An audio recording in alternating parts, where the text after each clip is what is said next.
इस कहानी की शुरुआत होती है एक लड़की से। उसका नाम है यूई। यूई अपना ज्यादातर टाइम माउंट फूजी को देखते हुए बिताती थी, क्योंकि उसे घर जाना बिल्कुल भी पसंद नहीं था। यूई का घर 2 मंजिला था, लेकिन अंदर का माहौल बहुत ही अजीब और घिनौना था। दीवारें, कपड़े, फर्नीचर, बाथरूम तक हर जगह तेल ही तेल, मोटी चिपचिपी परत जमी हुई थी। उसके पिता से भी हमेशा तेल की बदबू आती थी। वो किचन में जाते और बोतलें ऐसे खाली कर देते जैसे वो पानी हो। एक दिन में कम से कम 5 बोतलें। तेल की बोतल खुलने की आवाज। धीरे धीरे इस माहौल में रहते रहते यूई ने एक अजीब सी क्षमता विकसित कर ली थी।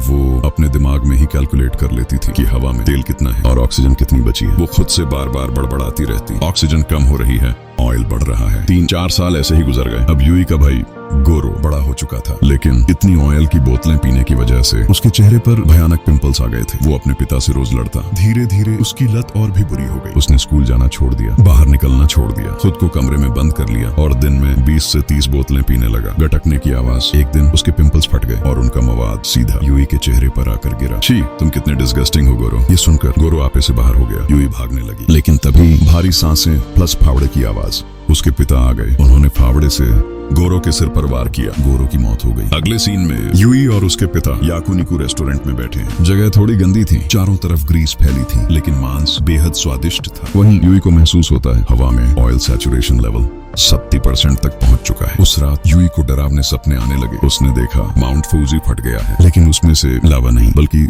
तेल निकल रहा है। वो तेल सड़कों पर नदियों की तरह बह रहा था। यूई उसमें डूबती जा रही थी। डरावनी चीख। सुबह उठते ही उसने देखा उसके पिता उसे जबरदस्ती तेल पिला रहे हैं, एक पूरी बोतल। ये आप क्या कर रहे हैं? लेकिन पिता बोले, शायद मैं नींद में चल रहा था, और बहाना बनाकर चले गए। अब यूई डर चुकी थी। उसने ठान लिया, या तो वो लाइट जलाकर सोएगी या फिर बिल्कुल नहीं सोएगी। धीरे धीरे घर और भी डरावना हो गया। बाथरूम में तेल भरा था, हवा में पीली धुंध छा चुकी थी। एक दिन यूई को अचानक एक चीख सुनाई दी। वो नीचे गई और देखा तेज चीख, खून टपकने की आवाज। उसके पिता ने अपना ही पैर काट लिया है। सब्सक्राइब करके 50 रुपए ऑनलाइन कर दो दोस्तों, माइक लेना है।